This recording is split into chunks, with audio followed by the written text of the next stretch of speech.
नमस्कार मित्रांनो, पाहून घ्या. गाय खाली झाली आणि गाय खाली झाल्यानंतर त्या माणसांनी हे अक्षरशः रस्त्यावरती वासरू सोडून दिले. पाहू शकता इकडला एरिया हा पूर्ण बिबट प्रवण क्षेत्र आहे. इथं सध्या नाही का, हा पूर्ण एरिया असा एकदम बिबट्या कुठेही पण दाबा धरून बसलेला असू शकतो.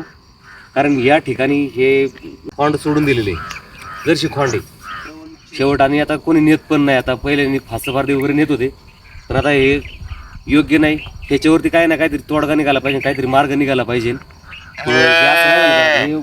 सरळ बिबट्याच्या हवाली केल्यासारखं आहे थोडक्यात. हा एरिया बघा, अक्षरशः इथं बिबट्याचं म्हणजे आता हाऊस पण आहे. इथं त्याचा वावर जास्त प्रमाणात असतोय. काय त्याचा जीव नाही का, त्याचा आत्मा नाही का? काय करायचं आपण आता, म्हणजे काय हेतू आता? बिबट्या कधी पण येऊ शकतो.